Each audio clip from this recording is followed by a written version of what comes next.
यह कहानी एक गांव की है जहां लोग एक दूसरे के सहारे जीने का तरीका सीखते हैं। एक गांव था जहां लोगों के बीच में अनूठा एक बंधन था। यहाँ के लोग एक दूसरे के साथ मेहनत करते, सहायता करते और एक दूसरे के साथ खुशियों और दुखों को बांटते थे। इस गांव की कहानी बहुत ही अनोखी थी। एक बार गांव में एक नया आदमी आया। उसका नाम राम था। राम बहुत ही निराशाजनक हालात में आया था। वह एक छोटे से गांव में दूर रहते थे, जहां उनका परिवार बीमारियों और तंगी में फंसा था। उन्होंने सोचा कि वह इस गांव में आकर नए जीवन की कोशिश करेंगे। राम गांव में आकर एक आदर्श बनने के लिए प्रयास करने लगे। वे हर काम में मेहनत करते, दूसरों की सहायता करते और सबके लिए प्रेरणा स्रोत बन गए।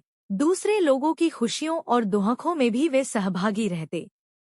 एक बार गांव में बड़ा दुख का समय भी आया जब गांव के मुखिया का बेटा अचानक बीमार पड़ गया। उसकी स्थिति गंभीर थी और उसके परिवार को इलाज के लिए पैसों की आवश्यकता थी।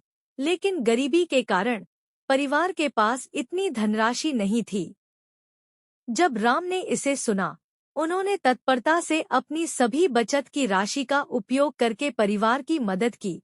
वे नहीं चाहते थे कि इस दुखी परिवार को किसी भी हमारी तरह जूझना पड़े। उन्होंने बचत की राशि के साथ साथ दूसरे गांव वालों को भी अपील की और उन्होंने भी उस परिवार की सहायता की।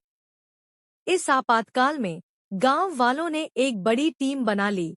सभी ने मेहनत करके और अपने संगठन के साथ मिलकर इलाज के लिए पैसे इकट्ठा किए।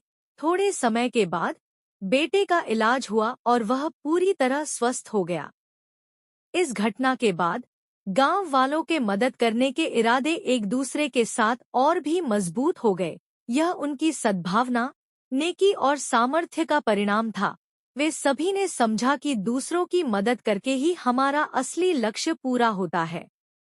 वह गांव अब एक परिवार की तरह था, जहां हर कोई एक दूसरे का सहारा था। यहाँ के लोग अपनी खुशियों और दुखों को साझा करते, एक दूसरे की मदद करते और अपने संघर्षों को साथ में झेलते थे। वे सब मिलकर इस दुनिया में एक सुंदर और समृद्ध जीवन जीने का तरीका सीख गए।